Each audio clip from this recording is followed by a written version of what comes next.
শুভ সকাল সবাইকে আমন্ত্রণ জানাচ্ছি মেডেল মিল্ক সোববার রাঙা সকাল অনুষ্ঠানে।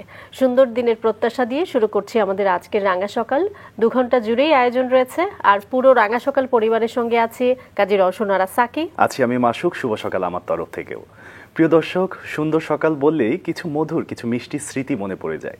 যেমন সকালবেলা মুড়ি খাওয়া, মোয়া খাওয়া, তার সাথে একটু চা খাওয়া, সবকিছু মিলিয়ে আসলে একটা সুন্দর সময় কাটানো হয়েছে অতীতে, গ্রামে, সব জায়গাতেই। আমরা সাকির কাছে যাই, দেখি তার সকাল কেমন হয়। শুভ সকাল। শুভ সকাল। কেমন হতো আগে সকালগুলো? হ্যাঁ, সেটাই যেটা আমরা অফেয়ারে একটু গল্প করছিলাম না, যে একটা সময় আমরা সকালবেলা উঠে একটু মুড়ি খাওয়া, সঙ্গে 1 কাপ চা, এগুলো তো আমাদের আসলে এক ধরনের বলা যায় যে আমাদের ঐতিহ্যকেও বহন করে। একদম। কিন্তু দেখো, এখন ঘরকন্যার কাজে মানুষ কিন্তু এই কাজগুলো বা মুড়ি ভাজা, মোয়া তৈরি করা, এগুলো কেমন যেন হারিয়ে যাচ্ছে, তাই না? হারিয়ে যাচ্ছে, একদমই তাই। তবে কিছু কিছু মানুষ রয়েছেন যারা আমাদের এই ঐতিহ্যকে বহন করবার জন্য বা টিকিয়ে রাখবার জন্য কাজ করে চলেছেন। আজকে আমাদের সঙ্গে তেমনই একজন আছে, তুমি জানো কে আছেন? ঠিক আছে। প্রিয় দর্শক, আমাদের আজকের রাঙা সকালের অতিথি উদ্যোক্তা মোহাম্মদ মোস্তফা কামাল। চলুন তাকে স্বাগত জানাই। শুভ সকাল। শুভ সকাল আপনাকে। শুভ সকাল। আমার আজকে আপনাদের যে দর্শক যারা দেখবে তাদেরকেও শুভ সকাল। ধন্যবাদ জানাই মাছরাঙা টেলিভিশনকে এত সুন্দর শুভ সকাল একটা প্রোগ্রাম, রাঙা সকাল একটা প্রোগ্রাম করার জন্য ধন্যবাদ। খুব সুন্দর বলেছেন। আমরাও আপনাকে আসলে খুব সুন্দর এবং পুঙ্খানুপুঙ্খভাবে জানতে চাই, কেমন ছিল শৈশবটা? শৈশবটা খুবই মধুর ছিল, কারণ আমি ছিলাম আমার পরিবারের প্রথম সন্তান। আচ্ছা। আমরা 4 ভাই, তার মধ্যে আমি বড়। আচ্ছা। তো প্রথম সন্তান হিসেবে সবাই একটু সবার কাছ থেকে একটু আদর ভালোবাসা একটু বেশিই পেতাম। প্রথম সন্তান এবং সেই সময় তার উপর আবার পুত্র সন্তান, যদি এভাবেই বলি। না, এরকম না, এইরকম জাস্ট জিনিসটা না। মানে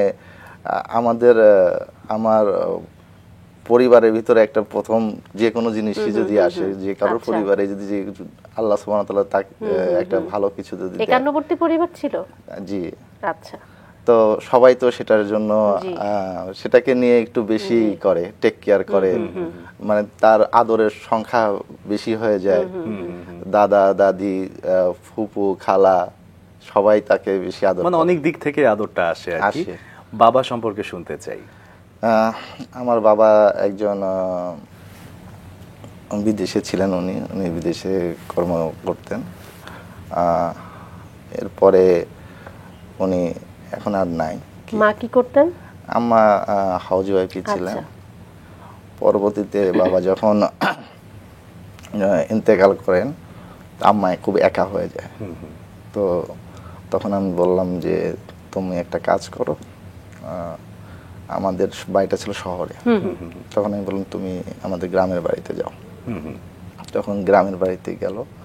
এরপরে বললাম তুমি একাকী থেকে করার জন্য আমাদের একটু পরিচিত ছিল, মানে এলাকার মানুষজন চিনতো, জানতো ভালো সাইন হিসাবে। তখন আমি বললাম যে তুমি নির্বাচন করো। আচ্ছা। তখন আমি ঢাকা থেকে আমাদের এলাকার গ্রামের যেসব মুরব্বী ছিল তাদের সঙ্গে ফোনে কথা বললাম যে আম্মা তো একা, তো আম্মাকে আমি বলেছি নির্বাচন করার জন্য, তাহলে মানুষের সঙ্গে সে মিশতে পারবে, মানে মানুষের সঙ্গে থাকতে পারবে, তার একাকিত্বটা একটু কমবে। তো সবাই খুব খুশি হলো, দল মত নির্বিশেষে, মানে সবাই সাপোর্ট করছে এবং সে নির্বাচিত হয়েছে। সবচেয়ে মজার বিষয় হচ্ছে যে ওই নির্বাচনে কোনো মানে 10টি টাকা আমাদের খরচ হয়নি, যা করেছে সবাই করেছে, স্বতঃস্ফূর্তভাবে সবাই সাপোর্ট করেছে। এটাই আমি ওই এলাকার জন্য ওনাকে ধন্যবাদ জানাই। শৈশব মানে তো আসলে ঐশ্বর্যপূর্ণ একটা শৈশব না? বিশেষ করে গ্রামে সেই দুরন্তপনা, ছুটে চলা, সবকিছু মিলেই যদি জানি, পড়াশোনার পাশাপাশি কি কি করা হতো? অ্যাকচুয়ালি শৈশবে তো আমরা সবাই একটু দুরন্তপনা করি, একটু নতুনত্বর দিকে, যে কোনো জিনিস, এটা যে কোনো খেলা হোক, যে কোনো কিছু হোক, সেদিকেই ধাবিত হই। আমিও তার ব্যতিক্রম ছিলাম না। ওই ফুটবল খেলতাম, তারপরে ওই যে কানামাছি আছে না, চোখ বেঁধে সবাইকে নিয়ে খেলা, তারপরে ওই যে পায়ে ধরে যে আমরা হাডুডু বলি যেটা, এইগুলো সবাইকে নিয়েই খেলতাম। আর কানামাছিটা খেলতে গেলে সবচেয়ে বেশি মজা লাগতো যে ওখানে সবাই থাকতো, ছেলে মেয়ে সবাই একসঙ্গে থাকতো। এটাই একটা আরো ভালো ছোটবেলার লাগতো। আসলে প্রত্যেকটি খেলাই খুবই মজার এবং প্রত্যেকটি খেলায় আসলে মানুষের মণিকোঠায় থেকে যায় আমৃত্যু। আপনার বেড়ে ওঠাটা কোন অঞ্চলে? আমার বেড়ে ওঠাটা পাবনা শহরেই, আমার জন্মস্থান পাবনা শহরের দক্ষিণ ঢাকাপুরে, সেইখানে আমার বেড়ে ওঠা। আচ্ছা, আমরা যতদূর জেনেছি যে আপনি ভীষণ শান্ত প্রকৃতির ছিলেন। সেই শান্ত মানুষটা একটা সময় বেশ কি বলবো যে নিজের কর্মক্ষেত্রে খুবই উদ্যমী হয়ে ওঠে, সেই গল্পগুলো আমরা শুনবো। সাকি, আমরা মনে হয় তার সম্পর্কে কিছু শুনতে পারি। আমি জানাই, তারপরে আমরা ফিরি সেই গল্পে। দর্শক, গ্রামাঞ্চলের মুখরোচক এবং ঐতিহ্যবাহী খাবার রয়েছে যা শুধু গ্রামেই পাওয়া যায়, শহরে মেলে না। এমন খাবারগুলোই ভালো পরিবেশে উৎপাদন করে গুণগত মান ঠিক রেখে এবং সুন্দর প্যাকেজিং করে শহরের মানুষের কাছে পৌঁছে দিচ্ছে সেফ ট্রেডিং কর্পোরেশন বা সতেজ ফুড। গ্রামের হারিয়ে যাওয়া খাবারগুলো শহরের মানুষের কাছে পৌঁছে দেওয়ার ভাবনা থেকে মোহাম্মদ মোস্তফা কামাল, যিনি আমাদের আজকের অতিথি হয়ে এসেছেন, তিনি 2010 সালে গড়ে তোলেন এই প্রতিষ্ঠানটি। তার প্রতিষ্ঠানটিতে এখন তৈরি হচ্ছে মুড়ির মোয়া, চিড়ার মোয়া, নিমকি, নাড়ু, পাঁপড়, চুই পিঠা, খুরমা, বাদাম, পাপড়ি সহ 45 ধরনের পণ্য। শুরুতে পণ্য সরবরাহ করার পাশাপাশি মার্কেটিংয়ের কাজটি তিনি নিজেই করতেন। মাত্র 3 জন কর্মী নিয়ে শুরু হলেও এখন তার অধীনে কাজ করেন 38 জন। 2022 সালে বর্ষসেরা জাতীয় এসএমই উদ্যোক্তা পুরস্কার পেয়েছেন কোম্পানিটির প্রতিষ্ঠাতা মোহাম্মদ মোস্তফা কামাল। আমরা আবারও চলে যাই তার কাছে। অনেক কাজ করছেন, 3 জন নিয়ে কাজ শুরু করা, এখন বেশ বলা যায় অনেকের কর্মসংস্থান হয়েছে। সেই বিষয়গুলো আমরা অবশ্যই আসবো সেই বিষয়গুলোতে, কিন্তু ছোটবেলার গল্পে যেহেতু ছিলাম এবং আপনিও বলছিলেন যে দুরন্তপনায় ভরা একটা শৈশব ছিল, তখন তো নিশ্চয়ই এরকম কোনো কিছু ভাবা হয়নি যে উদ্যোক্তা হয়ে উঠব। সেই সময়ের চিন্তা ভাবনা নিয়ে যদি জানি, তখন কি ভাবা হতো, কি হব বড়? না, আসলে উদ্যোক্তা হোক সেই সময় পর্যন্ত কোনো চিন্তা মাথার ভিতরে ছিল না। আর পরিবারের ভিতরে আমার চাচা ছিলেন এয়ারফোর্সের গ্রুপ ক্যাপ্টেন, উনি ফাইটার প্লেনগুলো চালাতেন। আচ্ছা, তো ওইটাতেই তখন বাবাও চিন্তা করছে যে না, তুমিও ডিফেন্সে জব করো। কিন্তু আমার আসলে কিছু বলতাম না, আমি শুনতাম বা চিন্তা করতাম। আমি বলতাম যে ঠিক আছে, সময় সেটা। আপনার নিজের আগ্রহ ছিল? ওই সময়টা আসলে তো আগ্রহ অনাগ্রহ আমারটা অতটা প্রায়োরিটি দেয় না, যতক্ষণ আমি তো আমার পরিবারের ইয়ের ভিতরেই চলি। ওনারা যেভাবে গাইডলাইন করে তখন ওই মানে রিয়েলিটি যেটা হ্যাঁ করতে হয়, এটাই আর কি। মানে নিজের ভালো লাগা ছিল কিনা সেই কথার ভেতরে বাবা মার, বা নিজের কোনো ইচ্ছে ছিল কিনা, হয় না যে নিজের একটা সুপ্ত ইচ্ছা থাকে। সবসময় প্রায়োরিটি দিয়েছি। বাবা মার অবাধ্য খুব কমই হয়েছি, একদমই যে হয়নি তাও না, মানে চেষ্টা করেছি তাদের অবিনেন্টি ভাবে থাকার জন্য। তো এরকম কোনো কিছু ছিল না যে আমি উদ্যোক্তা হব। আচ্ছা, এটা কখনোই আমার ভিতরে ছিল না ওই স্টেজে। আচ্ছা, এটা আমার এই যে উদ্যোক্তা হব, এটা আমার বিভিন্ন জিনিস দেখে আমার ভিতরে এই জিনিসটা গ্রো হয়েছে। আচ্ছা, সেটা কি ছোটবেলা থেকেই? ছোটবেলা থেকে, মানে একদম ছোট না, ধরেন এটা হয়েছে আপনার আমি যখন এসএসসি পরীক্ষা দেই তার আগে এবং তার পরের থেকে আর এটা আমার ভিতরে বেশি ফিল করে। আচ্ছা, কেন? সেটা পড়াশোনার পাশাপাশি কি কিছু করতেন বা কিছু দেখতেন? পাবনাতে বিশেষ করে আমাদের বাড়ির পাশে ওই যে হিন্দু ধর্মাবলম্বীদের যে পূজা, বিভিন্ন পূজা, বড় পূজা যেটা হয় না, মূর্তি যেগুলো, ওই পূজা শেষে আমাদের বাড়ির পাশে ইসামতি নদী, তো ওখানে হচ্ছে তারা ডুবিয়ে, তো ওখানে একটা মেলা হতো। ওই যেদিন ডুবানো হতো ওই দিন সকাল থেকে একদম রাত্রে অনেক রাত পর্যন্ত মেলা হতো। তো আমি তো পাশেই, তো আমিও যেতাম। আমার মনে আছে আমি তখন 2 টাকা নিয়ে যে গিয়েছি মেলাতে। আচ্ছা, মেলাতে গিয়ে কি কিনবো, ওই যে মানে বাঁশি আছে না, তারপরে বিভিন্ন ঘুড়ির মতো আছে খেলনা, এগুলো কিনবো। আচ্ছা, তো আমি ওখানে গিয়ে দেখতাম যে এই জাতীয় জিনিস ওখানে সেল করছে, বাট সেটা নন হাইজেনিক্যালি ভাবে, পরিষ্কার পরিচ্ছন্ন না। আর এই যে পরিষ্কার পরিচ্ছন্ন এবং হাইজেনিকটা আমি শিখেছি আমার চাচার, যিনি এয়ারফোর্সে গ্রুপ ক্যাপ্টেন ছিলেন, ওনার বাসায়, তারপরে ওনার অফিসে এই যে হাইজিনিক্যাল মানে ক্লিনিং, যেটা পরিষ্কার পরিচ্ছন্ন হাইজিন মেনটেন করা, এই জিনিসটা আমি ওখান থেকে দেখেছি। তো ওখান থেকে দেখার পরে প্লাস আমার বাসার ভিতরে আমার আম্মা খুবই পরিষ্কার, মানে খুব অনেকে থাকে না যে আঞ্চলিক ভাষায় বলি আমরা ছুচি পাই, যে একটু নোংরা হলে পরে সেটা টলারেট করে না। তখন আমি যখন দেখতাম এই জিনিসগুলো মানুষজন কিনছে, যথেষ্ট মানুষ কিনছে, উৎসাহ নিয়ে কিনছে, বাট এটা তৈরি হচ্ছে মাছি পড়ছে, ধুলা পড়ছে, বা যে পরিবেশে এটা তৈরি হচ্ছে ওইটা প্রোডাক্ট ভালো বাট হাইজিনিক্যাল না, শরীরের জন্য পুরোপুরি ঠিক না। আচ্ছা, তার মানে আমরা বলতে পারি যে দুর্গাপূজার মেলায় গিয়ে আপনার প্রথম এই যে মুড়ির মোয়া, নাড়ু, এসব খাবারের সাথে আপনার একটা মানে অন্যরকম ভালো লাগা তৈরি হলো এবং মনে হলো যে যদি এগুলো আরো পরিষ্কার পরিচ্ছন্ন ভাবে বানানো যায় বিষয়টা আরো ভালো হয়, তাই তো? রাইট। এবং আমি আরো বিভিন্ন জায়গায় গিয়েছি, বিভিন্ন হাটে গিয়েছি, বিশেষ করে এই আমার যখন পরীক্ষাগুলো শেষ হতো, ফাইনাল পরীক্ষাগুলো শেষ হতো, তখন একটা সময় পেতাম। তো আমি গ্রামে যেতাম দুইটা কারণে। একটা হচ্ছে গ্রামে যেসব পরিচিত বন্ধুরা আছে বা সহপাঠীরা আছে তাদের সঙ্গে একটা মিট হতো, প্লাস তাদের সঙ্গে খেলাধুলাও করার একটা এক্সট্রা পেতাম। আর একটা পেতাম ওখান থেকে আবার আরো প্রায় 10-12 কিলোমিটার দূরে আমার খালার বাড়ি। তখন এত গাড়ি ঘোড়া কিছু ছিল না, ওই নৌকাতে যেতাম ওই দিক দিয়ে। তো ওখানে গেলে একটু মজা পেতাম, কি জন্য আমার খালার বাড়িটা মানে অনেক বড় এবং ওখানে পাশে অনেক বড় একটা বাজার আছে, ওখানে যেতাম, ওখানে অনেক ধরনের জিনিস, নতুন জিনিস খেতে পারতাম, দেখতে পারতাম। তো ওখানেও আমি দেখেছি যে এই জিনিসগুলো হাটে ভালো চলছে, কিন্তু ওই এটা হচ্ছে যে হাইজিনিক্যালি ভাবে ওটা মেইনটেইন করা হচ্ছে না, কাগজের ঠোঙার ভিতরে দেওয়া হচ্ছে।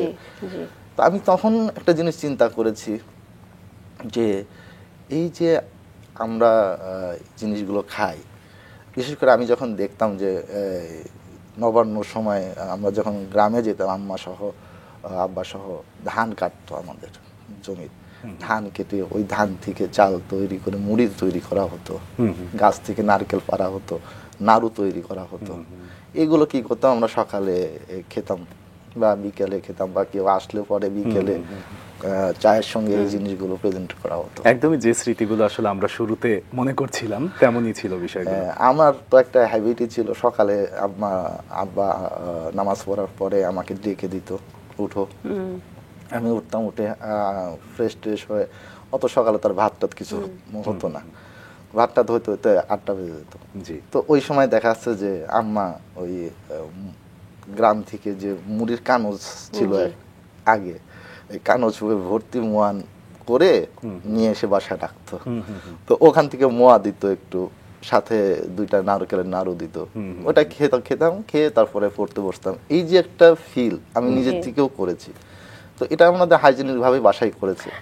শৈশবে মায়ের স্মৃতিগুলো বলছিলেন যে মা ছোটবেলায় মুড়ির মোয়া, মুড়ি সবকিছুই দিত। আসলে আপনার মাও কোনো না কোনো দিক থেকে আপনাদের মতোই শৌখিন ছিলেন এবং একই রকম ভাবে আসলে এই ঐতিহ্যগুলোকে খুব ভালোবাসতেন। আপনার পড়াশোনা জীবনে যদি ফিরে যেতে চাই, কেমন ছিলেন পড়াশোনায়? পড়াশোনায় যে খুব ভালো ছিলাম তাও বলবো না, ছিলাম একটা on an average. G G. SSC তে ফলাফল কেমন হয়েছিল? এসএসসি তে আমি তখন 2nd ডিভিশন পেয়েছিলাম, অল্প একটু মার্কের জন্য হয়নি।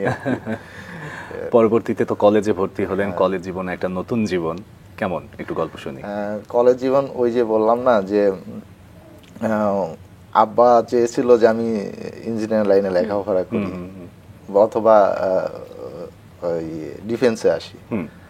তো যখন আমি আর এসএসসিটা কমপ্লিট করলাম তখনই আমার মাথার মধ্যে এই যে কিছু একটা করব এই টেন্ডেন্সিটা চলে আসলো। তখন আর ওই বাবার কথাটাকে একটু কম প্রায়োরিটি দেওয়ার শুরু করলাম। আর একটা সুযোগ হয়ে গেছিল এই জন্য যে সেটা ছিল না, দেশে বাইরে ছিলেন সেই সময়। তো আমি এই যে কিছু করব এটা যখন আমার ভিতরে, আমার আবার একটা ব্যাড হ্যাবিট আছে, সেটা হচ্ছে আমি যদি কিছু চিন্তা করি যেটা আমি করবই, তো ওটা নিয়ে আমার মাথার ভিতরে কাজ করে, সেটা যখনই করা হোক না কেন, কিন্তু ওটা নিয়ে রিসার্চ করা শুরু করি। এটাকে ব্যাড হ্যাবিট কেন বলছেন? এটা তো গুড হ্যাবিট। পজিটিভ কাজে যদি ব্যবহার করা যায় হ্যাঁ, সেটা গুড। তো যাই হোক, এটা তখন আমি যেহেতু আমি কিছু করব, পড়াশোনায় একাডেমিক্যাল ব্যাকগ্রাউন্ড একটা দরকার আছে, জানার জন্য দরকার আছে, জি। সেটা ঠিক আছে, কিন্তু আমি তখন থেকেই নিজেকে গোছানো শুরু করি। সেটা কিভাবে শুরু করি, যে আমার কাজিনের পাবনা শহরে ফ্যাশন টাচ নামে একটা দোকান এখনো আছে, যেমন নাম করা। তো অবসর টাইমে একটু সময় পেলে, আর বিশেষ করে ঈদের মুহূর্তে, তো কলেজটা কয়েকদিন আগে বন্ধ হয়ে যেত, তো ওই টাইমে আমি ওই দোকানগুলোতে দোকানদারি করতাম। আচ্ছা, আমার মানে উদ্দেশ্য কিন্তু part-time দোকানদারি কাজের করা মতো। না, আমার উদ্দেশ্য ওখানে দোকানদারি করা না, খণ্ডকালীন কাজ করা আর কি। কোনো কিছু সেটাও না। আমি চিন্তা করছি যে একজন সেলসম্যান কিভাবে একজন কাস্টমারকে কনভিন্স করে, এই জিনিসটা জানা, প্র্যাকটিক্যালি জানা, দেখা এবং নিজে করা। আচ্ছা, ওখানে এটা করতাম। এরপরে আমি কিছু স্টুডেন্ট পড়াতাম। আচ্ছা, আমার এলাকার অনেকেই কে আমি পড়াতাম, তো সেখান থেকে আমি কিছু টাকা আর্ন করেছি। তো ওই টাকাটা আমি নষ্ট করি। আচ্ছা, ওইটা দিয়ে আমি কিছু কিছু জিনিস কিনতাম বিজনেসের জন্য। আচ্ছা, অল্প মূলধন, অল্প স্পেসে। ধরেন একটা জিনিস আমি কিনলাম, কিনে আর একটা জায়গায় বিক্রি করলাম। তার মানে এটা করার উদ্দেশ্য হচ্ছে যে আমি এদিকে কতটুকু লার্ন, এখানে কি আছে, এখান থেকে কিছু যদি লার্ন করা যায়, তাহলে আমি যে চিন্তাটা সামনে করে রেখেছি সেখানে হয়তো ডেভেলপ হবে, কিছুটা কাজে লাগবে। এইগুলো আমি টুকটাক করতাম। চমৎকার সুন্দর একটি বিষয়। প্রত্যেকটি জিনিসের মধ্যেই যে আসলে শেখার কিছু আছে, সেটি আসলে আপনার এই গল্প থেকে দর্শকরা বুঝতেই পারছেন। পরবর্তীতে ডিপ্লোমা কোর্স শুরু হলো আপনার। হ্যাঁ, ডিপ্লোমা শুরু করলাম 97-এ, এসএসসির পরে পাবনা পলিটেকনিক্যালে হচ্ছে। আমি আসলে এই লাইনে যেতে চেয়েছিলাম না, যে জন্য আমি একটু গ্যাপ করছি। পরে আব্বা জোর করে বললো যে না, ফার্স্ট শিফটে না সেকেন্ড শিফটে ভর্তি হবো। তখন ওই যে সেকেন্ড শিফটে আবার ই করলাম, ওখানে সেকেন্ড শিফটে আবার চান্স পেলাম। এরপরে তো ওটা হলো, এবং পাশাপাশি আপনার প্রস্তুতিগুলোও চলছিল একজন উদ্যোক্তা হওয়ার জন্য। হ্যাঁ, এটা আমি কৃতজ্ঞতা জানাই। আমার ওই ভাই যিনি মারা গেছেন, পাটনা ভাই, ওনার দোকানে আমি এই জিনিসগুলো করার স্কোপ পেয়েছি, নিজেদের বিধায় আরো ভালোভাবে স্কোপটা পেয়েছি, কিভাবে হিসাব মেইনটেইন করছে। মার্কেটিং এর কাজ শুরুতেই করা হয়ে গেছে। মানে সেটা কি জেনে বুঝে নাকি তখন কি কোনো কিছু বুঝতে পারতেন যে এই যে কাজ করব, আইডিয়া নিব, কাস্টমারের কাছে পর্যন্ত যাব, কিভাবে তাদেরকে কনভিন্স করতে হয়, এই বিষয়গুলো শিখব, এটা কি কাউকে দেখে শিখেছেন যে এটা আমাকে জানতে হবে, শিখতে হবে, নাকি আসলে সম্পূর্ণ নিজ উদ্যোগে? না, এটা আমি ওই যে বললাম না যে আমার তো একটা চিন্তা আছে কিছু একটা করব, আচ্ছা। তো আমি যাই করতে যাই না কেন, যেহেতু আমি একটা পণ্য যদি তৈরি করি, এই পণ্যটা তো আমাকে কারোর না কারোর কাছে বিক্রি করতে হবে। তো কিভাবে বিক্রি করতে হবে, একটা মানুষকে কিভাবে প্রেজেন্ট করতে হবে, এই জিনিসটা যদি আমি যদি ওখান থেকে যদি, ওটার পণ্যর ধরন ভিন্ন হোক কিন্তু প্রেজেন্টেশন তো সেম। না, সেটা ঠিক আছে, মানে জানতে চাচ্ছি এই বিষয়ে আপনি কারো গাইডলাইন পেয়েছেন কিনা? না, এমনি কোনো গাইডলাইন নিজ পাইনি, উদ্যোগে? মানে নিজের থেকেই করছি। আচ্ছা। আর আমার ভাইও খুব খুশি হইতো কি জন্য, যে আমি তো তাকে হেল্প করতেছি ফ্রি, তাই না? আচ্ছা, কিন্তু আমি জানি যে এটা আমি কেন করছি, আমি ফ্রি করে দিব, সমস্যা নেই। আচ্ছা। আমার শেখার জন্য ওই মুহূর্তে আমার টাকার দরকার নেই, আমার শেখাটা দরকার। শেখাটা দরকার। তার মানে পড়াশোনার পাশাপাশি ছোট ছোট করে এই কাজগুলো আপনার শুরু হলো। এবং টুকটাক আমি বিজনেসের ওই অল্প টাকা থেকে আমি মানে বিজনেস করতে শুরু Business করলেন। করতে শুরু কি কি করলাম। কিনতেন শুরুতে, কি কিনে আবার রিসেল করতেন? ধান কিনেছিলাম, ধান। আচ্ছা। গ্রামে গিয়েছিলাম যখন আমার কিছু টাকা হয়েছিল, আমি ধান কিনে, মামার ধান মামার কাছ থেকে কিনে মামার গোডাউনে রেখে দেবো। ওই গোডাউন তো না, ওইটাকে বলা হচ্ছে আপনার এই যে স্টোর, ঘরের বাসার ঘরের ভিতরে যেসব বড় মাচাল থাকে না, ওই মাচালে ধরেন তখন যদি ধান 150 টাকা মন ছিল, আমি দেখা যাচ্ছে যে 20 মন ধান কিনে, মামা 20 মন ধান দাম কত, এই যে এত টাকা, কেন তোমার টাকা, আমি পরে ধান নিব না। আচ্ছা, এটা মানে শেখার জন্য আর কি, মানে আবার রিস্ক নিতাম না যে অন্য খান থেকে কিনলে যদি লস হয় হয়, কারণ আমার তো মূলধন কম। তো এই জন্য আগে পরিবার থেকেই মানে পরিবারের লোকজন থেকেই তাদের সঙ্গে বিজনেসটা করতাম। ধান কিন্তু আমার কাছে আবার বিক্রি করতাম, আমি হাটে যেতাম না। আচ্ছা, ধরেন কিছুদিন পরে 2 মাস পরে তো ধানের দাম আমরা একটু বাড়তো, আচ্ছা আচ্ছা, সিজন থেকে একটু অফ সিজনে একটু বাড়তো না, বলতাম আমার এখন ধান কত করে। মানে সবকিছু আসলে আপনার ভবিষ্যতে যে উদ্যোগ মানে উদ্যোগী হওয়া বা একজন উদ্যোক্তা হওয়া সেটার জন্য কাজ করেছে। ধাপে ধাপে আপনার এই অভিজ্ঞতাগুলোই আসলে আপনাকে সেই দিকেই ধাবিত করেছে। আপনার প্রথম যে বিজনেস শুরু করলেন 3 জন নিয়ে, সেই গল্পটা একটু শুনি শুরু থেকে। সেটার আগে আরো কিছু অ্যাড করতে হবে। জি। যে আমি এর মধ্যে 2006 বিয়ে করি। আমার ওয়াইফ তখন স্টুডেন্ট ছিল, এরপরে সে মাস্টার্স কমপ্লিট করার পরে সেও চাকরির দিকে চেষ্টা করছে। আমি বললাম যে না, চাকরি টাকরি করার দরকার নেই। তাই কেন? আমি বললাম যে শোনো, আমার একটা থিম আছে, আমি কিছু করব, আচ্ছা, তুমি কি বলো? তখন বললো যে সে একটু চিন্তা করে বললো যে হ্যাঁ, এটা তো ভালো জিনিস, আমিও তোমার সঙ্গে আছি।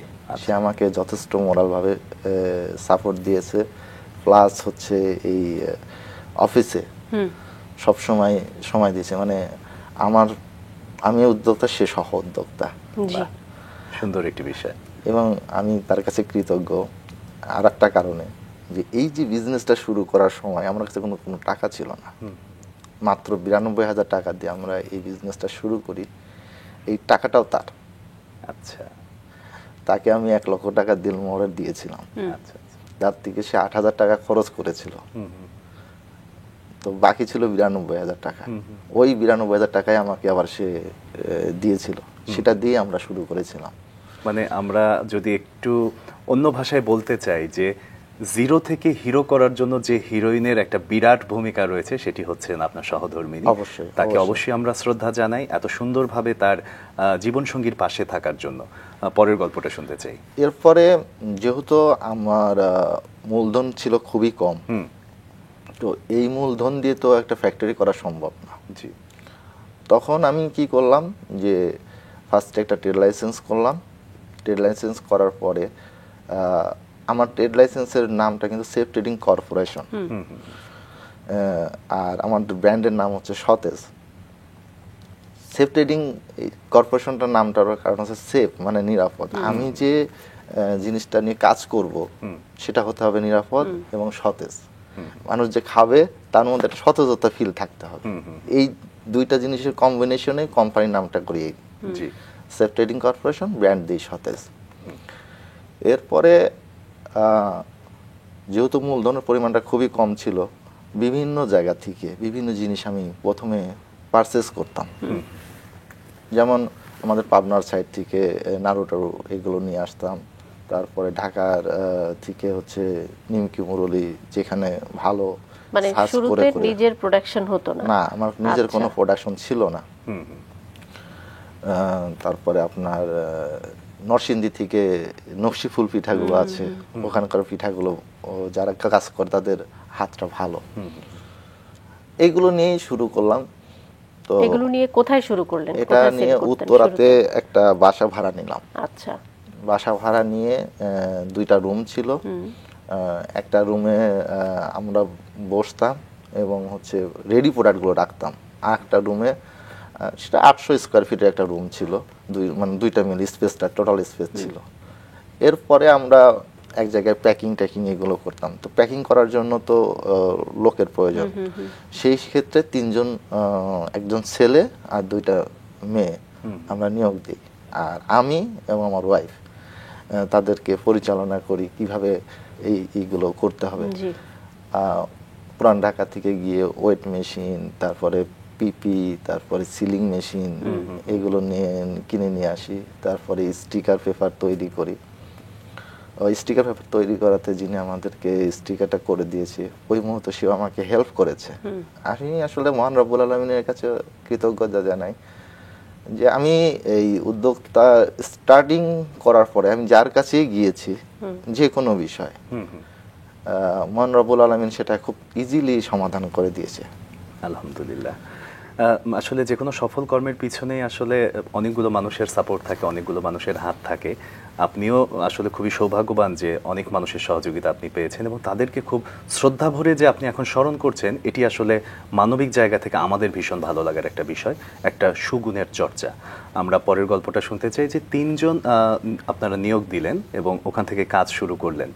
সেগুলো যে সেল করার যে প্রক্রিয়াটা, সেটা কি একদম নিজে গিয়ে গিয়ে সেল করতেন নাকি যোগাযোগ করে তারপর তারা এসে নিয়ে যেত, কিভাবে? না, যেহেতু আমার কোনো সেলস রিপ্রেজেন্টেটিভ ছিল না, আমি নিজেই একজন সেলস রিপ্রেজেন্টেটিভ ভূমিকা পালন করেছি।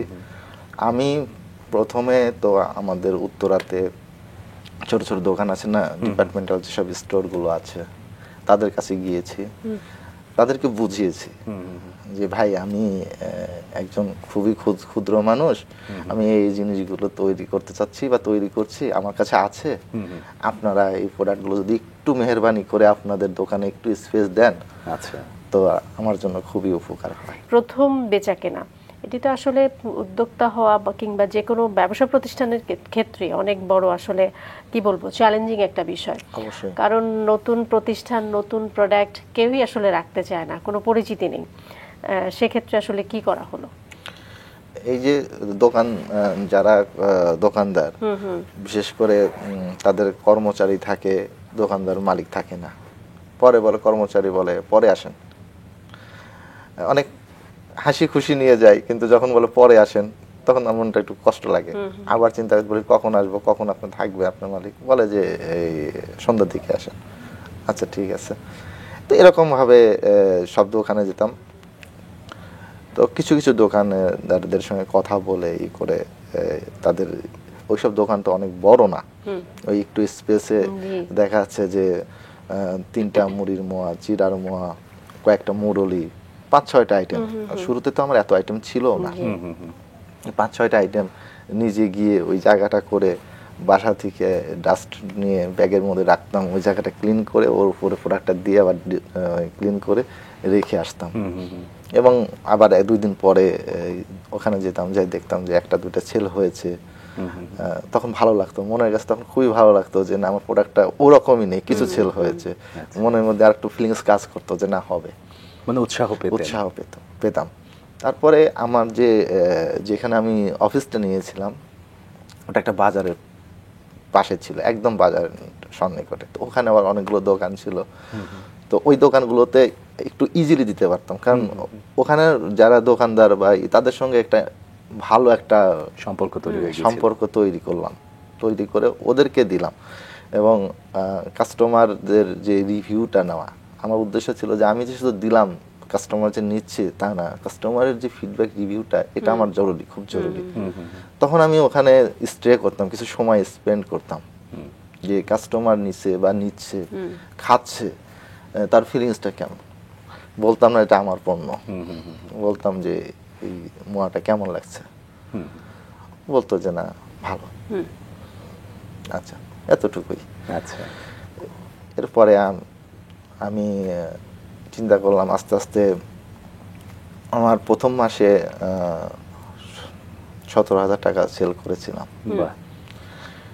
আর আমি নিজে যেহেতু মার্কেটে কাজ করতাম, আমারই পণ্য, এখানে আসলে এই কোনো টাইম টেবিল আমি রাখতাম না। এই সকালে যেতাম, দুপুরের সন্ধ্যা পর্যন্ত, দেখা যাচ্ছে বিকেলে আবার আসতাম বাসায়। দুপুরে খাওয়ার টাইমটাকে আমি ওরকম কাউন্ট করতাম। তখন কাজ মাথার মধ্যে একটা হতো যে আমাকে এটাকে ডেভেলপ করতে হবে, আমি যত দোকানে প্রোডাক্ট দিতে পারবো তত আমার। প্লাস একটা জিনিস কাজ করতো, আমার 3 জন স্টাফ আছে, তাদের একটা স্যালারি একটা ব্যাপার আছে, সবকিছুর একটা চ্যালেঞ্জ ছিল। তো মহান রব্বুল আলামিনের কাছে কৃতজ্ঞতা জানাই যে আমি প্রথম মাসে 17,000 টাকার পণ্য সেল করি, সেকেন্ড মাসে গিয়ে আর একটু বেশি করি, অনেক বেশি করি। তার মানে কি আমরা এই জায়গাটায় বলতে পারি যে একজন উদ্যোক্তা হওয়ার জন্য অনেক রকম ক্রাইসিস থাকবে, কিন্তু যদি একদম কঠোরভাবে এবং সৎভাবে পরিশ্রম করা যায় তাহলে কোনো ক্রাইসিসই আসলে ক্রাইসিস না। না, আপনার একজন উদ্যোক্তার আমি মনে করি তার লক্ষ্যটাকে আগে ঠিক করতে হবে এবং সেই লক্ষ্য অনুযায়ী প্রত্যেকটি স্টেপে তাকে কাজ করতে হবে, জেনে বুঝে কাজ করতে হবে। আচ্ছা, জেনে বুঝে কাজ করতে হবে এবং স্টেপ বাই স্টেপ। একটা স্টেপে কিন্তু উদ্যোক্তাদের যেটা হয় যে অনেক জায়গায় পণ্য দিচ্ছি আমরা কিন্তু সঠিকভাবে টাকাটা ব্যাক হচ্ছে না, বাকি যে সিস্টেমটা, এরকম কোনো সিস্টেমের মধ্যে কোনো বিঘ্ন তৈরি হয়েছিল? একটু শুনতে চাই গল্পটা। আমরা তো যখন বিজনেসটা শুরু করি 2010-এ, তখন কিন্তু বাংলাদেশে এত সুপার শপ ছিল না। তখন সুপার শপের মধ্যে হাতে গোনা কয়েকটা ছিল, যেমন এগোরা ছিল, তারপরে আপনার নন্দন ছিল, মিনাবাজার ছিল, স্বপ্ন তারপর পরই আসলো অনেক পরে। তো আমি এইগুলো যখন উত্তরাতে অনেকগুলো দোকানে দিলাম, তখন আমি বিভিন্ন সুপার শপে তাদের ম্যানেজমেন্ট যারা প্রকিউরমেন্টটা দেখেন তাদের কাছে গিয়ে দেখা করলাম। যেরকম এগোরাতে গেলাম, তখন মহাখালীতে ওদের অফিস ছিল, আমাকে পাত্তাই দেয়নি। আচ্ছা, এরপরে আমি নন্দনে গেলাম, নন্দনেও একদমই পাত্তা দেয়নি তা বলবো না, দেখি দেখবো পরে। মানে আসলে এই জাতীয় জিনিস নিয়ে যে আমি কাজ করছি, এটাকে মানে ওরকম ভাবে যে কর্ডিয়ালের সহিত অ্যাকসেপ্ট করবে এই মানসিকতাটা তাদের নাই। তো আমি কখনোই নিরাশ হইনি, আমি তাদের নাম্বার নিয়ে এসে আসতাম, ফিজিক্যালি দেখা করতাম বেশি আমি, কারণ আমি জানি যে ফোনে থেকে একটা মানুষ আপনাকে আমি একবার দুইবার তিনবার যাচ্ছি আপনার কাছে, একটা সময় আপনি আমাকে বলবেন যে ঠিক আছে তোমার প্রোডাক্ট দাও, আর আমার মধ্যে এই কাজ করতো যে আমি তাকে বিরক্ত করতে থাকবো। মানে সেটা বিরক্ত মানে এমন বিরক্ত না যাতে সে আমার পরে একদম বেশি আমি আমার চেষ্টাটা করতে, আমার এন্ড থেকে চেষ্টাটা। এরপর আমি মিনাবাজারকে গেলাম, মিনাবাজারের ম্যানেজমেন্টকে জিনিসটা বোঝালাম, আমি ওনাদের সঙ্গে আগে কিছু সময় কথা বললাম যে আমি বিজনেস হোক বা না হোক, প্রোডাক্ট নেন বা না নেন, ডাজ নট ম্যাটার, বাট আমি কিছু কথা বলতে চাই, আপনার যদি সময় হয় আমাকে একটু দেন। তো ওখানে তখন যিনি প্রকিউরমেন্টে ছিলেন উনি একটু চিন্তা করে বলল, গুড, আমি আপনার মতো একজন মানুষকেই খুঁজছি, সবাই আমার কাছে প্রোডাক্ট বিক্রি করতে আসে, কেউ কথা শুনতেও আসে না, বলতেও আসে না, আসেন। পরে আমি ওনার সঙ্গে যে কথা বললাম প্রায় 30-35 মিনিট, আমার থিমটাকে তাকে আমি তুলে ধরলাম যে আমি কি করতে চাই, আমার চিন্তাগুলো কি। তখন উনি বলল যে আপনি স্যাম্পলগুলো পাঠান। পরে আমি মিনাবাজারকে আমার স্যাম্পল দিলাম এবং মিনাবাজার আমার প্রোডাক্টটাকে কোড করলো, কোড করে ওদের ডিসপ্লেতে দিল। আচ্ছা, মাশাআল্লাহ, আল্লাহর রহমতে আমার প্রোডাক্ট খুব ভালো চলছে। ওইটা রেফারেন্স তখন আমি নন্দনকে দিলাম, কারণ মিনাবাজারে নন্দন পাশাপাশি, রাস্তার এই পাশে আর ও পাশে ছিল। তখন আমি চেক নিলাম, চেক নিয়ে ওদেরকে বললাম যে দেখেন আমি এত টাকা প্রোডাক্ট দিয়েছি, এত টাকা চেক পেয়েছি। তো বললো যে গুড গুড, ঠিক আছে আমাদেরকেও দেন। এরপরে হচ্ছে, তার মানে কি মিনাবাজারটাই আপনার টার্নিং পয়েন্ট বলা যায়, সেখান থেকেই আসলে আপনার ব্যবসার মোড় ঘুরে দাঁড়ালো। এখানে আরেকটা বিষয় অ্যাড করতে চাই, উদ্যোক্তাদের ক্ষেত্রে আরেকটা যেটা সমস্যা হয়, আপনি যেটা বলছিলেন যে মিনাবাজার এবং নন্দন পাশাপাশি দুটো শপ, এটাও অনেক সময় হয় যে তুমি ওই শপকে দিচ্ছ, ঠিক আছে তাহলে আমাকে স্লো করো বা দিও না, এরকম কোনো সমস্যার সম্মুখীন কি হয়েছেন? মানে পাশাপাশি দুটো শপে দিতে গেলে যেটা হয় যে একটাতে দিলে আরেকটাতে দেয়া যায় না, এটা চেন শপ তো, কারণ ধরেন ভালো পণ্য আপনি যদি সেটা যে পণ্যই হোক না কেন এই আউটলেটে পাচ্ছেন, সবাই তো শুধু খালি মিনাবাজারেই শপিং করেন, যে কাস্টমার মিনাবাজারে যায় ও আবার নন্দনেও যাবে, আবার এগোরাতেও যাবে, কারণ চেন তো সব পাশাপাশি, ধানমন্ডি আছে, গুলশান আছে, উত্তরাতে আছে। তো বরঞ্চ একটা জায়গাতে যদি প্রোডাক্ট না থাকে আর একটা জায়গাতে যদি থাকে, ওই কাস্টমার যদি ওখানে গিয়ে যদি না পায় তাহলে সে কিন্তু আবার এখানে কাম ব্যাক করে, তার কিন্তু লস হয় দিন শেষে, যার কাছে নাই পণ্যটা। তো তখন পর্যন্ত মোটামুটি কয়টা প্রোডাক্ট নিয়ে কাজ করা হচ্ছিল? তখন আমরা যখন রিটেলে শুরু করলাম তখন আমাদের 10-12টা পণ্য ছিল, আর যখন আমি সুপার শপে গেলাম তখন এর মধ্যে আরো কিছু পণ্য অ্যাড করলাম। আচ্ছা, এরপরে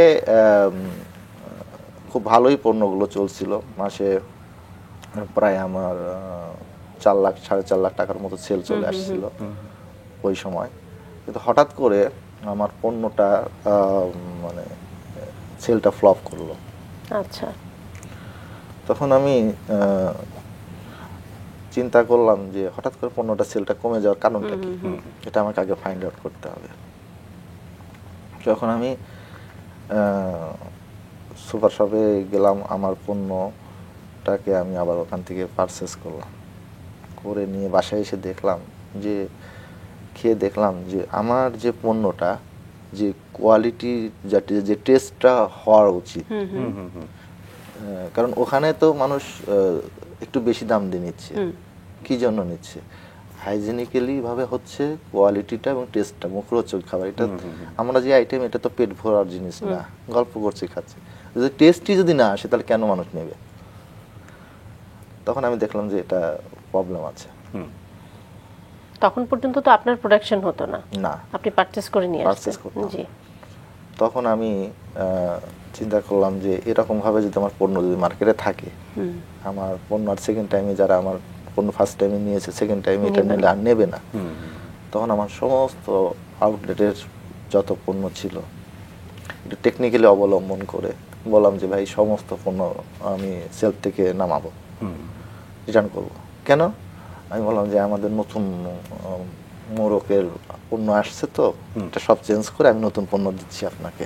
আচ্ছা, এটা টেকনিক্যালি বোঝানো না হলে পরে তাদের মধ্যে একটা ব্যাড ইমপ্যাক্ট আসতে পারে, কারণ বিজনেসটা অনেক পিচ্ছিল একটা জায়গা এখানে। এই যে পণ্যগুলো নামিয়ে নিলেন, পণ্য নামিয়ে নেওয়ার কারণে কি বিজনেসে কোনো লস হলো না? যে সেগুলো তো আবার রিসেল আপনি করছিলেন না, খুব সম্ভবত নতুন পণ্যই সেল করছিলেন। অবশ্যই লস, যা নিয়েছি সবই লস।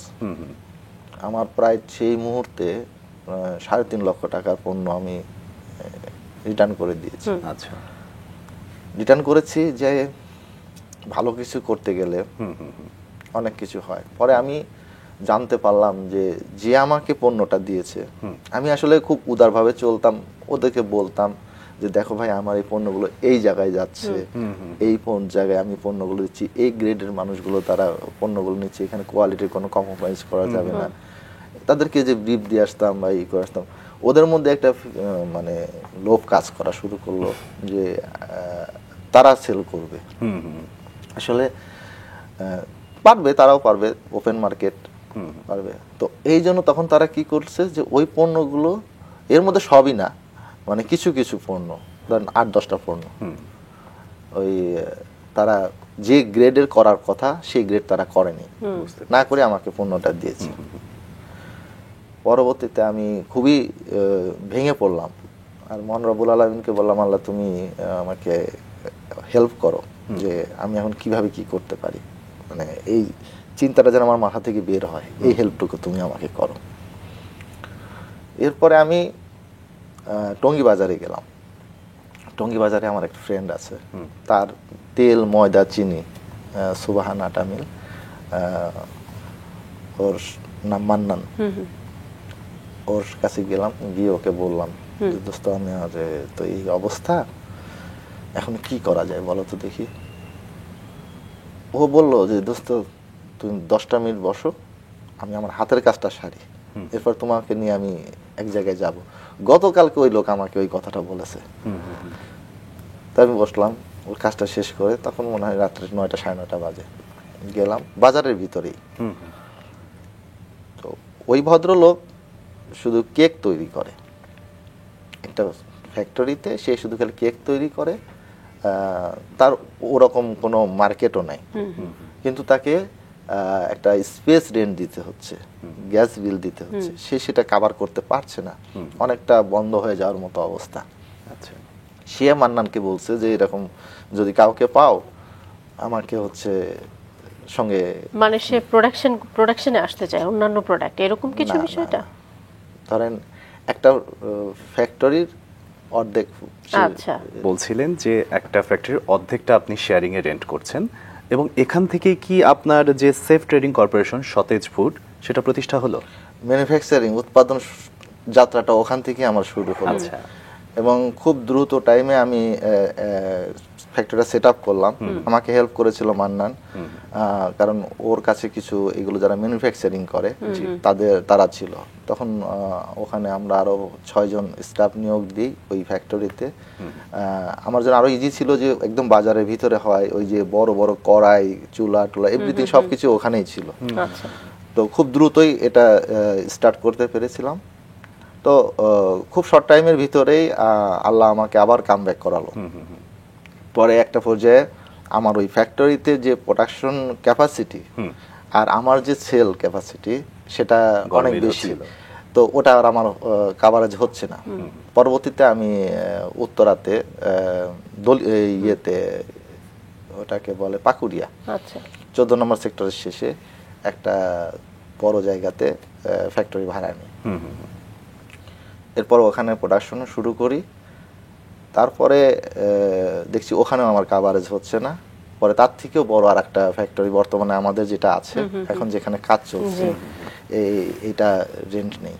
এরপরে এটা এরকম কার্যক্রম। তার মানে আমরা বুঝতে পারছি যে সময়ের সাথে সাথে আপনার ব্যবসা এমন দিকে যাচ্ছে যে সেটা ক্রমবর্ধমানভাবে ঊর্ধ্বগতিতে।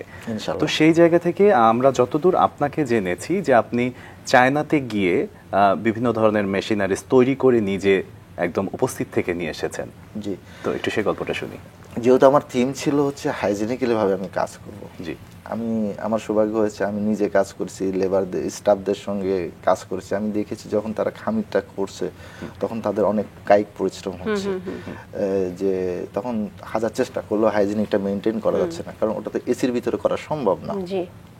এটা আমার ভিতরে আর একটা তাড়া দেওয়া শুরু করলো যে এটাকে কিভাবে আরো হাইজেনিক করা যায়, কারণ আমি তো মহান রাব্বুল আলামিনের কাছে কমিটেড যে আমি হাইজেনিক ভাবে একটা জিনিস তৈরি করব।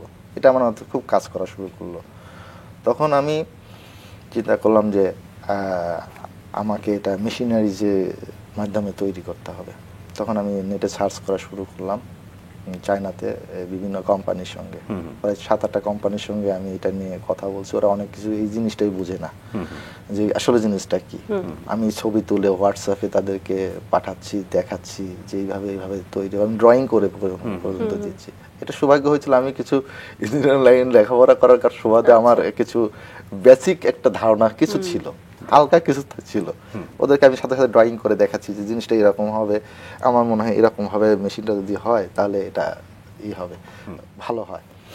বিশেষ করে নিমকি মুরলি বানানোর যে মেশিনটা। আচ্ছা, তার আগে আমি চিন্তা করলাম যে আমার ফ্যাক্টরিটাকে হ্যাজাব সার্টিফাইড করি। তখন আমি আমাদের ফ্যাক্টরিটাকে হ্যাজাব করলাম। হ্যাজাব করার পরে আমার চিন্তা করলো যে আমি আইএসওটা করব, কারণ হ্যাজাব করার পরে আমার পণ্যটার প্রতি মানুষের আরো আস্থা বেড়ে গেল। তখন আমি চিন্তা করলাম আইএসও করব। এরপরে যাই কোম্পানির মাধ্যমে হ্যাজাব সার্টিফাইড করেছি ওনাকে বললাম যে ভাই আমি ইমরুল সাহেব, যথেষ্ট ভালো মানুষ, তো বললাম যে ভাই আমার ফ্যাক্টরিটা আইএসও করতে হবে। আইএসও তো অনেক টাকা খরচ হবে।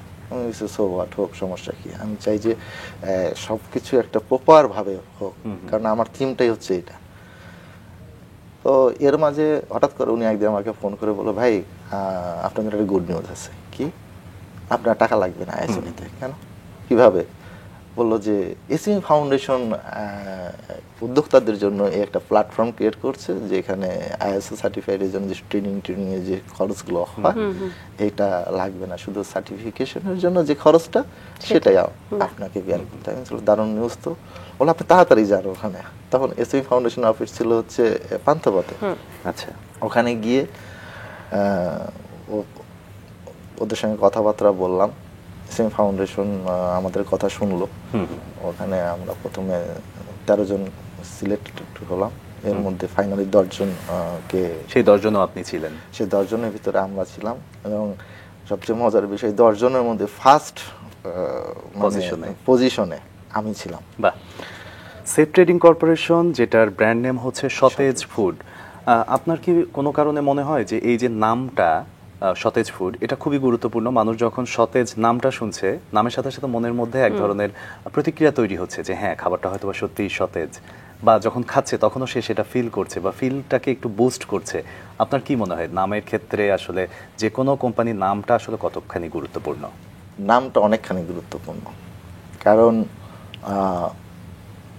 পরিচিত, যেরকম আমরা ছোটবেলায় একটা এক্সাম্পল দিই, যারা পরিষ্কার করে কথা বলতে পারে না, মাম মাম খাবো, মাম, দ্যাটস মিন মাম কিন্তু কোনো জিনিস না, মাম একটা পণ্যকে মেন করছে, মানে পানিকে মেন করছে।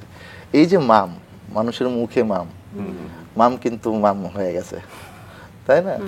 তো যে কোনো পণ্য এটা মানে পণ্যর সঙ্গে যায়, যেমন সতেজ, হ্যাঁ পণ্যটা তো ভালো সতেজ, এবং আমার প্রতিষ্ঠান সেফ ট্রেডিং কর্পোরেশন, মানে সেফ কেন দিয়েছি, নিরাপদ, চেষ্টা করছি এ পর্যন্ত।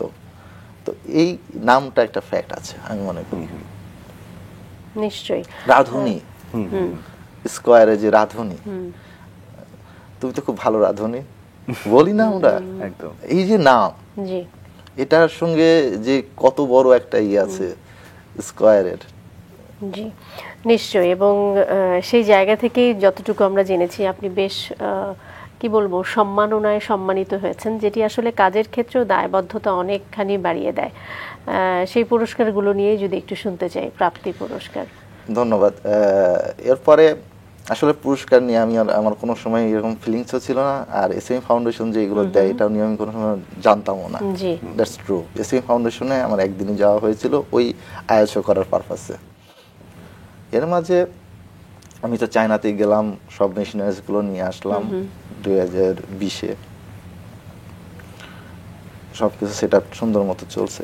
আমার ওয়াইফ আমাকে বলছে, ওয়াইফের কথা না বললে নয়, সে সব সময় অফিসের আর একটা জিনিস বলে রাখি এর মাঝে, আমার স্টাফ সব 80% হচ্ছে মেয়ে স্টাফ। বাহ। তো মেয়েদেরকে একটা মেয়ে ভালো হ্যান্ডেলিং করতে পারবে, তাদের সুবিধা অসুবিধা বিভিন্ন বিষয় থাকে যেটা আমি অতটা ভালো পারবো না। তো যদি আমি তাদের ডিমান্ডটা যদি আমি ফিল আপ না করতে পারি, তাহলে তারা আমার কোম্পানির প্রতি এফোর্ট দিবে না 100%। এই জন্য আমার ওয়াইফ এই জিনিসগুলো দেখে, আচ্ছা, ছেলেদেরগুলো আমি দেখি। তো সে আমাকে বলছে যে এই এসএমই ফাউন্ডেশন ন্যাশনাল অ্যাওয়ার্ডের জন্য সার্কুলার দিয়েছে। জি জি। আমি বললাম যে রাখো তো এইসব ন্যাশনাল অ্যাওয়ার্ড, এগুলোতে আমাদের মতো ক্ষুদ্র মানুষের কোনো নেই, শুধু শুধু সময় নষ্ট না করে আসো প্রোডাক্টের কাজ করি, আর আমার সমস্ত প্রোডাক্টের R&D আমি নিজেই করি। আচ্ছা, সে নাসর বান্দা, সে এটা করবে। 2 দিন করে বলছে, 2 দিনই করছে। আচ্ছা, পরবর্তীতে কি লাস্টে সে কি পুরস্কারটি করছে? পেলেন? সে আজমপুর গেছে, ওখানে কম্পিউটারের দোকানে গিয়ে সব ওখানে অনেক পেপারস দিতে হয়, আচ্ছা, সে নিজে এটা করেছে, করে লাস্ট আমাকে ফোন দিয়ে বলছে তোমার সিগনেচারটা একটু আমাকে হোয়াটসঅ্যাপে পাঠাবা। আচ্ছা। আমি তো বুঝে গেছি যে কেন চাচ্ছি। আচ্ছা, সমস্ত প্রক্রিয়া শেষে কি পুরস্কারটা পাওয়া হলো পরে? হ্যাঁ ইনশাল্লাহ, আচ্ছা, ইনশাল্লাহ। তারপরে লাস্ট দিনে ফার্স্ট অ্যাপ্লিকেশন করে মহান রব্বুল আলামিন আমাকে জাতীয় এসএমই উদ্যোক্তা পুরস্কার 2022-এ। এটা কত সালের ঘটনা ছিল স্যার? এটা 22-এ। 2022-এ, অতি সম্প্রতি। 2023-এও খুব সম্ভবত আপনি আরো একটা পুরস্কার পেয়েছেন। হ্যাঁ, 2023-এ আইডিএলসি প্রথম আলো অ্যাওয়ার্ড পেয়েছি। দারুণ। এই যে এত এত প্রাপ্তি, এগুলো আসলে মানুষকে কর্মক্ষেত্রে আরো উদ্দীপনা বাড়িয়ে দেয়। আপনার কি আপনার উৎপাদিত পণ্য রপ্তানির কোনো ভাবনা রয়েছে? যে কোনো সম্মাননা মানুষকে তার কাজের গতি বাড়িয়ে দেয়, রেসপন্সিবিলিটি বাড়িয়ে দেয়। আমার পণ্যগুলোর নিয়ে আমি বর্তমানে কাজ করছি। আমার পণ্য আমার কাছ থেকে বিভিন্ন কোম্পানি দেশের বাইরে এক্সপোর্ট করছে, 4টা দেশে অলরেডি তারা নিয়ে যাচ্ছে। অবশ্যই আমার নিজেরও একটা এরকম চিন্তা আছে যে এক্সপোর্ট করব, কিন্তু একজন ক্ষুদ্র উদ্যোক্তা হিসাবে অনেকগুলো ব্যাপার থাকে, এক্সপোর্ট আমি চাইলেই করতে পারবো না। সেখানে আমাদের ইম্পোর্ট এক্সপোর্ট লাইসেন্স করতে হবে, অনেক কিছু কাজ আছে সেগুলো করতে হবে, আর আরো এক্সপার্ট হতে হবে। আমার কথা হচ্ছে যে আমি সবই করব, কিন্তু আমি প্রপার ওয়েতে করব, একদম মানে ঠিকঠাক মতো করব। এখন যাচ্ছে যায়। জি, নিশ্চয়ই। অনেক অনেক শুভকামনা থাকলো। ভবিষ্যৎ পরিকল্পনাটা ছোট্ট করে জানতে চাই। ভবিষ্যৎ পরিকল্পনা হচ্ছে, দেখুন আমাদের দেশে অনেক বেকার সমস্যা, তো আমি চাই যে একটা ভালো আরো অনেক বড় একটা ফ্যাক্টরি করে এদেশের অনেক মানুষের কর্মসংস্থানের ব্যবস্থা করা, সেই সাথে নতুন উদ্যোক্তাদেরকে ট্রেনিং করানোর একটা ব্যবস্থা করা। তারা আমাদের ফ্যাক্টরিতে আসবে, দেখবে, তারা ইন্সপায়ার হবে, আর দেশের অর্থনীতিতে একটা অবদান রাখতে পারি, কারণ এই দেশ তো আমাদের, দেশটাকে আমাদেরকেই ডেভেলপ জি। করতে হবে। আমরা ক্ষুদ্র উদ্যোক্তা একটা দেশে অর্থনীতির জিডিপিতে অনেক গুরুত্বপূর্ণ রোল প্লে করে, ঠিক আছে? তো এগুলো আরো বেশি করতে চাই। জি। সেই সাথে আমার এই ন্যাশনাল অ্যাওয়ার্ড পাওয়ার পরে বিভিন্ন দেশের বাইরে থেকে অনেক ভাইরা ফোন করে যে ভাই দেশে এসে কিছু করব বা কি করা যায়। তো আমি তাদেরকে নিয়ে আমার একটা টিম আছে যে তারা দেশের বাইরে যখন থাকবে, দেশের বাইরে থেকে যখন বাংলাদেশে আসবে, তারা যাতে ওই একটা কাজের ভিতরে থাকে, জি। এইরকম আমার একটা চিন্তা আছে। কর্মসংস্থান তৈরি করা। আপনার স্বপ্নের সঙ্গে অনেকের স্বপ্নই বাস্তবায়িত হোক, সেই প্রত্যাশা আমাদের সবার। অনেক অনেক ভালো থাকবেন। অনেক ধন্যবাদ আমাদেরকে সময় দেওয়ার জন্য। আপনাকেও অশেষ ধন্যবাদ আমাকে এখানে ইনভাইট করার জন্য। মাছরাঙা টেলিভিশন, রাঙা সকাল, সবাইকেই ধন্যবাদ, এবং এটা আরো উন্নত হোক, আরো ব্যাপক আকারে মানুষের মাঝে পরিচিত হোক, এই কামনাটা আমিও করি। ধন্যবাদ আপনাদের সবাইকে। আসসালামু আলাইকুম।